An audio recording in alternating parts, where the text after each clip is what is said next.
Alright guys, new project announcement here. This is big. Um, I'm wanting to get into rock climbing, and turns out all the climbing gloves are crap. You've either got fingerless gloves, which what good does that do at not getting your fingers torn open when you're climbing a rock? So that's useless. And then you've got work gloves being suggested. Okay, that's absolutely useless. Now, granted, these are for rappelling, but I want climbing gloves. And then these are useless. They're made for belay. They're the only full finger gloves. They're not even advertised to be for climbing. What about a glove for climbing? What do you want in a climbing glove? You want something where your fingertips are protected. Everywhere you'd have a callus as a climber, you want to have something that's grippy to the stone and also protecting, like armor. And so for that, you would want the same type of rubber used on rock climbing shoes. That stuff grips to everything. It's like magical. So you want to take that special Vibram rock climbing shoe rubber and create little armor plating everywhere that a callus would be on a hand. Carefully positioned on all the fingertips, maybe inside here, anything that would grip a rock. That's where you want to have these little armor plates. Think of like armor plates on like the Batman suit. Okay, so you don't want to have plating between the joints of a finger. That way you can still bend your finger. So you just put a little plating here and a little plating there. And then in between the plating you'd have a stretchy material like spandex. And you'd also have it sewn together and reinforced with thread, really strong upholstery thread. Or maybe even the strongest thread in the world, which is this stuff. It's 1,000 pound test or 100 pound test Spectra thread. It's called Spectra, and it's used for really powerful fishing line. Or it's also called Dyneema. So you could use a thread like that to reinforce the whole thing to make it unbreakable, pretty much. Over time, just like rock climbing shoes, the rubber that provides the protection to your joints will get torn off or worn away to nothing, just like your climbing shoes. And so you can have kits you sell where you can glue on replacement rubber padding so that people can keep the same glove. And the glove could be really expensive, maybe like a $200 pair of gloves, because it would have to be handcrafted to perfection, and it'd be too hard to mass manufacture. So it'd be handmade, and yeah, using modern materials. None of this frickin' cowhide leather, goat leather. We don't live in biblical times. Like, clearly nobody that really knows about advanced fabrication tactics has ever tried to take this on. Nobody's tried to create a serious climbing glove. So here was my response. I think this article reveals a gross failure on the part of manufacturers. Full-fingered gloves with tremendous durability that also aid in grip strength and give awesome stickiness to your fingers while not compromising on dexterity can and should be on the market. Some people want to climb a few times a year at most and don't want to screw their fingers to all hell and have big fingers with big calluses. I guess I'll just have to make my own gloves, and if they're good enough, sell them online to people like me want to climb with their fingers and hands protected at all times with gloves that will actually give you a fair advantage over other climbers who have thick, padded, calloused climbing hands. Also, if you're a big DIYer or a manufacturer, here are my detailed plans I just wrote up for perfect climbing gloves that you can use if you'd like to make your own gloves. This is what I will be making and possibly bringing to market. They are to be 1,000 denier nylon fabric, Vibram climbing shoe rubber for fingertips and knuckles, and the inside of second metacarpal, which is right here. Elastic silicone slash bungee cord running from palm to fingertips underneath the glove to enhance grip strength. So the palms or the glove's natural shape will be like this, or maybe even like this. It will just have elasticity forcing you into a claw shape. So it actually takes strength to go to open the hand to grab the next grip, but then the glove itself will be gripping for you. So holding on, you won't get, it's called pumped, where your fingers and forearms just are so like filled with blood and overworked that you just get really stiff. This will just enable you to pretty much relax your hands, and the glove itself will do the gripping for you. And then your grip added to the glove's grip will be like a Hercules grip, like somebody that climbs every day. It will give you huge advantage and help to close the gap between you and a climber that climbs all the time if you're just a weekend warrior or whatever. Alright, running from palm to fingertips underneath glove to enhance grip strength. And by the way,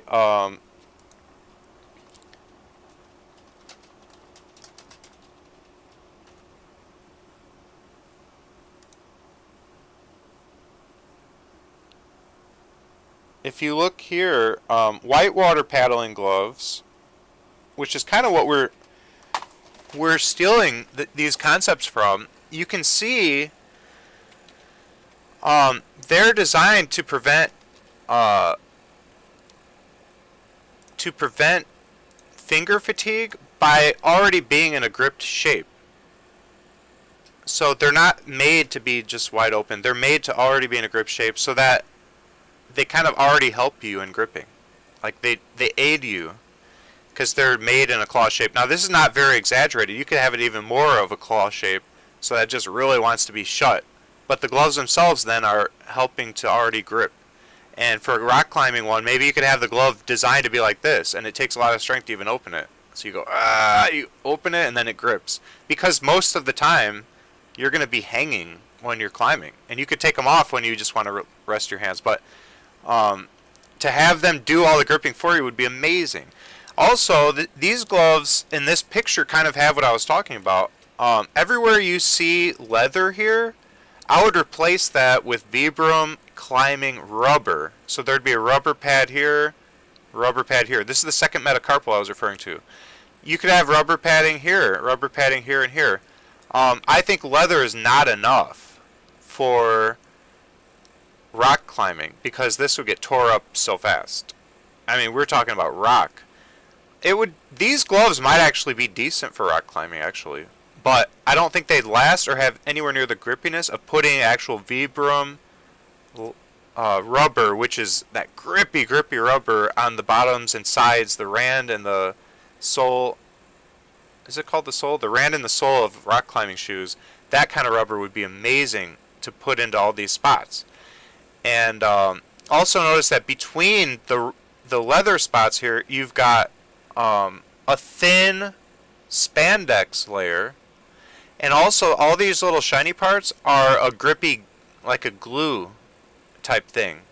It's like a grippy glue. It's probably made of silicone, black silicone, squeezed through a type of like screen printing material pattern onto the thin spandex / neoprene layers, and that gives it even more grip in those areas. So this design is actually pretty darn good for rock climbing, but I would say just replacing everywhere you see this with Vibram rubber glued on. You could even possibly use these as a base and then just glue Vibram rubber into all the places you want that real strong grip. You might even, you'll probably want to sew on the Vibram rubber, actually stitch it on just like they stitched on with double stitches all these leather spots. You could stitch on Vibram rubber over this leather. But I don't think these gloves would be tough enough to handle. They need to be reinforced with Spectra or Dyneema really strong thread along the lengths. And also I would have them more gripped and have inside running either silicone or bungee cordage. And the bungee cordage looks like this. You can buy it. It's used for creating jewelry and stuff. It's like this. This is how it comes on eBay. It's this elastic cordage for jewelry making. And you can put a bunch of these in, or you could use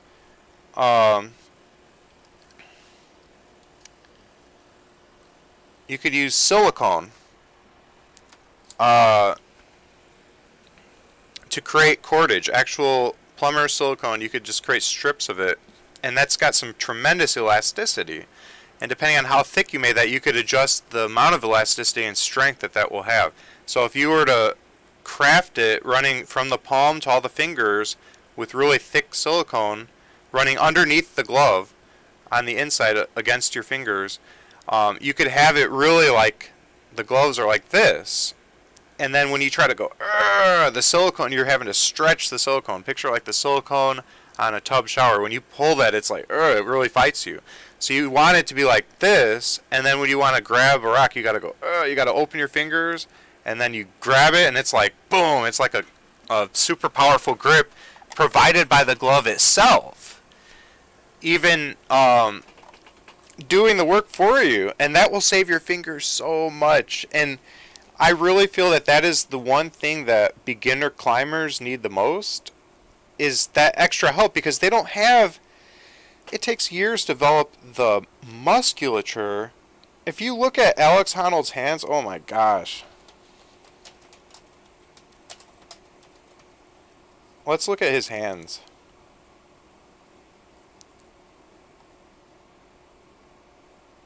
Look at those fingers, they're gigantic. Like, look, with these big, fat, gigantic fingers, the muscles swollen. I mean, compare my fingers to his. It's not a comparison. Especially like right here. This part, mine are thin, and look how fat his are. Look at that. I mean, his fingers are like deformed, swollen, enormous. Look at that. These fat, big fingers. Okay? That takes years to develop that level of musculature and callus. And he still is cutting his fingers open. Are you kidding me? So how do you expect me, who wants to climb a couple times a year, he climbs every day, to be able to go enjoy the sport like he can, when even he's getting all torn up? I don't want to be bleeding. I don't want to be cut up. I don't want to be able to not work with my hands and sew and manufacture products during the work week. Like, it's just ridiculous. So I really feel like there's just a huge lacking there. I really feel that there needs to be some really good climbing gloves to help climbers. And I've shown you now the whitewater paddling gloves, and they're actually really good. But you could take that to a much more squeezed, strong, and it doesn't want to open up. You got to go, and then it's just going to grip whatever rock you want to grip. Like, boom! And it's going to have that special grippy rubber that's like magical. I mean, you know, climbers probably are going to think, oh, climb with a glove, that's cheating. It's not respecting the sport, all this BS. Well, it's so stupid. I hate that type of closed-minded mentality. Any type of gear that can improve your experience, aid you, help prevent injuries, like, it's a no-brainer. You know, open your minds. So I'm already predicting that before I even embark on this journey, that there's going to be tremendous backlash from the climbing community. They're going to think it's for sissies and stuff, but that's a bunch of crap. It's just the people with their big egos and their unwillingness to see any changes to their sacred sport. It's ridiculous. So I'm going through with this. I think the sport needs it, and I think a lot of other people will appreciate it if I were to make a product like this. Just me putting this video out there, who knows, somebody might want to make this themselves and make these as a little side business, whatever. But I'm thinking of doing it, so I think that, like, I have so many good ideas, I don't have to hoard them. If somebody else wants to do it, then they can do it. But if not, then I'll have to do it. Somebody has to do it, because poor climbers, man. Some people just want to be able to enjoy the sport without ripping their skin off their hands. It's ridiculous. I actually hurt my fingers really bad falling off an indoor climbing gym wall. I was gripping the thing, and I was kind of falling. I was losing my grip, losing my footing, whatever. And I tried to, like, hold on too much, and it just went, it like I was, okay, if you're falling, I learned just let go. Because if you try to hold on with one hand when your whole body weight drops off your footholds and stuff, that's going to tear up your skin. And it did. It didn't cause bleeding, but it hurt. And my skin was burning like a rug burn for days. Like, it really hurt my skin somehow. Like, this deep, it hurt me. And so I don't want that to ever happen again. And I can imagine it being 10 times worse if you do that on a real rock. It'd be even worse. So I can just imagine all the finger injuries, and this would pretty much eliminate all of that. Your fingers would be as protected as your feet. And I feel like rock climbing shoes are magical. That grippy rubber, it's just incredible. It has changed the sport. Every climber uses it. So if they're going to use grippy rubber for their feet, which is cheating, if you really want to be fair and all natural about it, you should be barefooted, or just use some, I don't know, rubber sock, or not rubber socks, leather socks, or whatever. But no, everybody's got this grippy footwear. So why can't you have grippy handwear? Either way, a foot and a hand have 5 digits and a heel and a palm region. They're very similar. A hand is just a foot with longer toes, pretty much. And it's put on your arms instead of your legs. Your legs and your arms are very similar structurally, too. Humans are 4-limbed creatures. So why is it that we get to wear super grippy rubber on our feet, but we're not allowed to put anything on our hands? That's stupid. Why does that rule need to be there? So I say, as much care as is put into feet should be put into hands, because nobody wants to go out there and tear up their feet on a mountain, so why would anybody want to tear up their hands? In my opinion, that's just idiotic. And you could even argue that the hands, like for me, somebody that makes things with my hands all the time, I would say my hands are possibly, I'm not sure, possibly marginally more important than my feet to not get torn up. And so I think that creating protective handwear for different outdoor sports that are pretty much tailor designed to wreck your hands for years until you develop these incredibly powerful fingers with big calluses. I just think it would be so great for the sport, for people that just want to get into it but don't want to tear their stuff up. And I don't have time to do rock climbing every day or anything like that.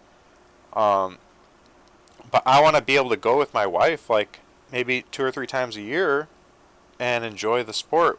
And you know, it's funny, when I told her I want to build rock climbing gloves for myself that are real grippy with grippy rock climbing shoe rubber, and they help your grip like a claw, and they protect your skin and you don't get tore up, she was like, I want that. That's not fair. You don't get to make that for yourself. I want it too if you're going to make that.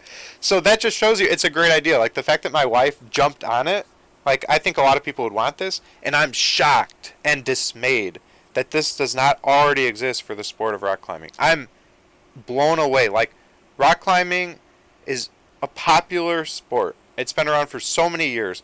Why don't manufacturers get their heads out of their butts and realize you should wear gloves when you climb, whether it's indoor or outdoor, because people don't want to have big bloody hands. Like, who actually wants that? Who wants Alex Honnold's hands? I don't think they're attractive. They're very functional for his hobby, but if you could avoid having these deformed looking hands, I think that would be nice. I mean, I'm not trying to roast him, and I'm sure a lot of climbers have it, but I'm just saying, like, not everyone is going to be like hardcore, commit their life to rock climbing, and I think people that are not so hardcore should have a nice protective thing to prevent having to cut up their hands like that.